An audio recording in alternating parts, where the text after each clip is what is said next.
After 2016, you'd think Republicans would know better than to cross Donald Trump. You're fired. But the following figures didn't learn that lesson, and now they're all facing the consequences. These are the Republicans who destroyed themselves while trying to destroy Trump.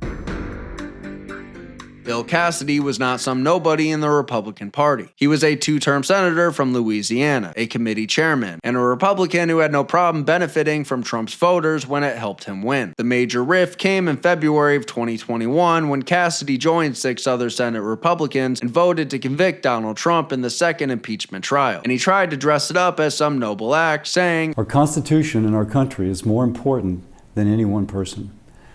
I voted to convict President Trump because he is guilty." But to Bill's constituents in Louisiana, it looked a lot simpler. They sent him to Washington as a Republican, and when Trump was down, Cassidy helped Democrats take a swing at him. Consequence, the backlash hit instantly. Within hours, the Louisiana Republican Party censured him. From that day forward, that one vote followed him everywhere. But Cassidy did not just anger Trump's base. He also picked a fight with the MAGA movement. After casting the key committee vote to advance Robert F. Kennedy Jr. as Trump's health secretary, Cassidy spent the next 2 years clashing with RFK and his Make America Healthy Again allies over vaccines and public health. So by 2026, Cassidy had a real problem. Not only did Trump want him gone, MAGA voters wanted him out as well. And Julia Letlow became the candidate they could all rally behind. So when primary day rolled around, Cassidy didn't just lose, he didn't even make the runoff. Julia Letlow finished with around 45%. John Fleming finished second with roughly 28%. And Bill Cassidy, the sitting senator, limped into third place with just over 24% of the vote. Following this, Trump posted Cassidy's political obituary on Truth Social, saying, "Bill Cassidy, after falsely using his relationship with me during his political career and winning elections because of it, voted to impeach me on preposterous charges that were fake then and now are criminally insane. His disloyalty to the man who got him elected is now a part of legend, and it's nice to see that his political career is over." Cassidy later acknowledged that the impeachment vote may have cost him his seat, and he brushed it off, saying, "Who cares?" But on May 16th, Louisiana voters answered that question. They cared. Tonight, Louisiana sent a clear message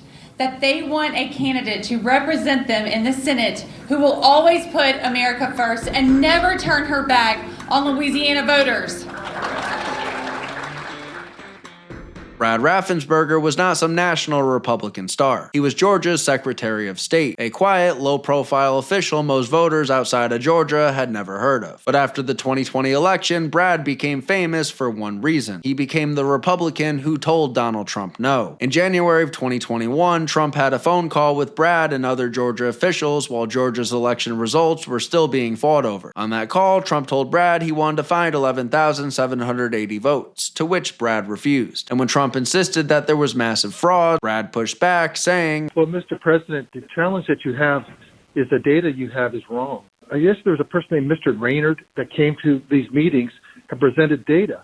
And he said that there was dead people, I believe it was upward of 5,000. The actual number were 2. Once that call became public, the media turned Brad into a hero overnight. Suddenly, this quiet Georgia official was everywhere. Cable news praised him. Never Trump Republicans treated him like a profile in courage. And Brad totally leaned into it. Appreciate you coming on, sharing your perspective with us, sir. Thank you. Integrity counts. He wrote a book. He even went to Washington and testified in prime time before the January 6th committee. Those clips ran everywhere, and they cemented his image as the Republican who stood up to Trump and the quote-unquote big lie. Consequence, in response to Brad showing his true RINO nature, Trump backed Congressman Jody Hice against him in 2022. But somehow, Brad survived. He won the Republican primary with just over 52% of the vote, and the media celebrated it like some giant defeat for Trump. But all that hype from the win gave Brad the wrong idea, because by 2026, he tried to turn that anti-Trump fame into a run for governor. I'll always do what's right for you. Brad Raffensperger for governor, standing up for Georgia, no matter what. And that is where his story ended. Trump backed Lieutenant Governor Burt Jones, and this time Georgia Republicans did not save Brad. Burt Jones finished first with about 38%. Rick Jackson finished second with about 32%, while Brad finished dead last with just under 15%. Not second, not close, dead last. And that is the lesson of Brad Raffensperger. You can become a hero to CNN, you can become a hero to Democrats, you can become a hero to the Never Trump crowd, but if your national image is built on standing against Trump, Trump, do not be shocked when Trump's party leaves you behind. John Cornyn was not new to Washington. He had been in the Senate for more than 20 years. He was Texas's senior senator, a former Senate Majority Whip, and one of Mitch McConnell's most trusted colleagues. In other words, he was exactly the kind of Republican the MAGA base had grown tired of. For years, Cornyn tried to walk the line. He wanted the support of Trump voters, but he still acted like an old-school Senate dealmaker, and nothing exposed that more than the 2022 gun bill. After the Uvalde school shooting, Cornyn helped negotiate the Safer Communities Act. The media praised the bill as the biggest gun legislation in a generation, but to Texas conservatives, it looked like something else. A Republican senator helping Joe Biden pass a gun control bill. Consequence, when Cornyn showed up at the Texas GOP convention, the base let him hear it. They booed him very loudly. And that's what we're working on, nothing more and nothing less.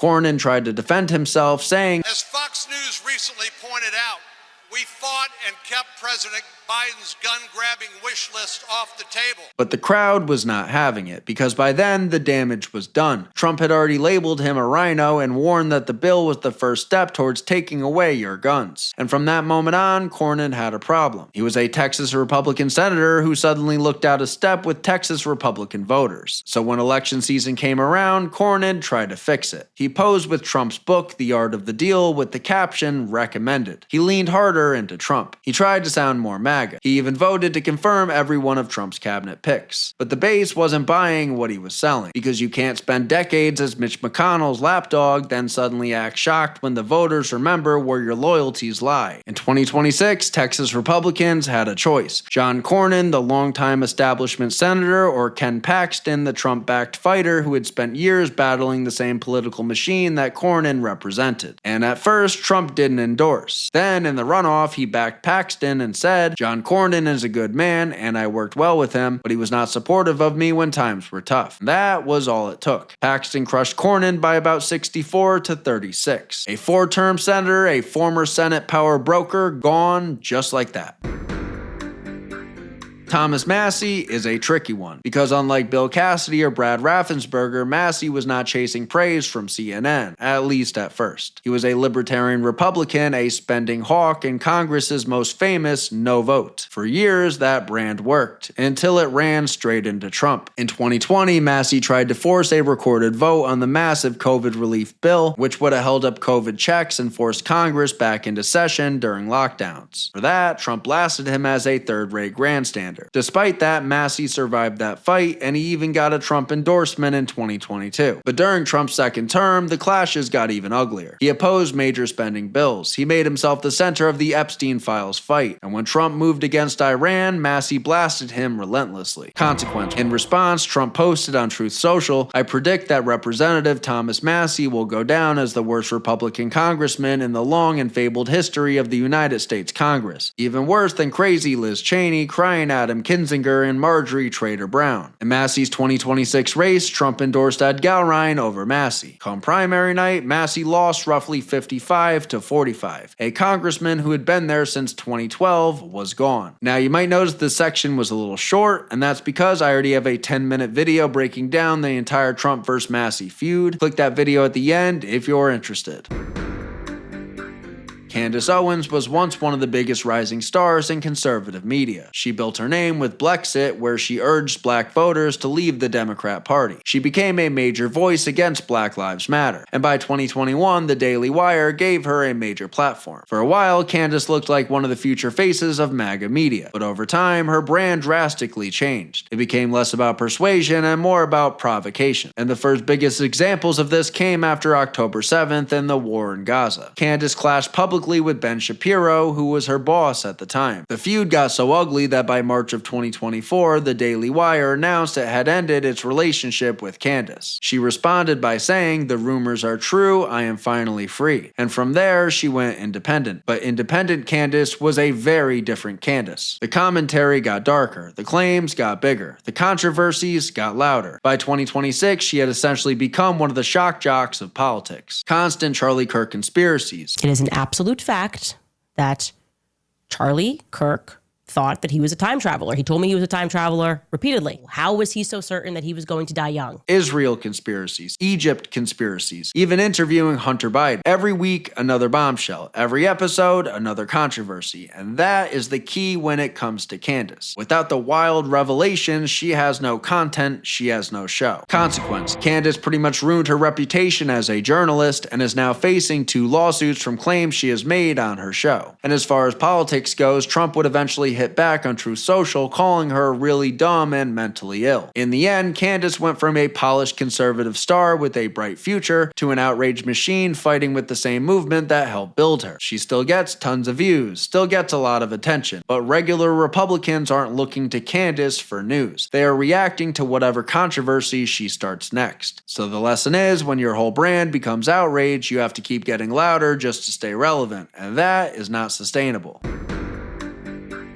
Marjorie Taylor Greene was not just another Trump supporter. She built her entire political brand on being one of Trump's loudest defenders. But by late 2025, that relationship started falling apart. And it wasn't over just one random comment. Greene had started breaking with Trump on issue after issue. She joined Democrats and Thomas Massie and demanded the full release of the Epstein files. Which is good, by the way. I wanted the files too, but the way she went about it was the issue. She also attacked Trump's Iran policy as not America first, and she blasted Republicans for letting healthcare costs crush their own voters. At first, it could have been chalked up as inter-party frustration, but then she started aiming that frustration squarely at Trump, doing things like going on The View in 60 Minutes. I will be no one's battered wife. 2 platforms, by the way, that notoriously hate Trump. Consequence, as a result of all this, Trump hit back in every possible way. He pulled his endorsement. He made multiple posts about her, calling her names like Wacky Marjorie and Marjorie Trader Brown. He made it clear he was willing to back a primary challenger against her. That left Greene with the choice: fight Trump's voters in a Trump district or walk away. She walked away.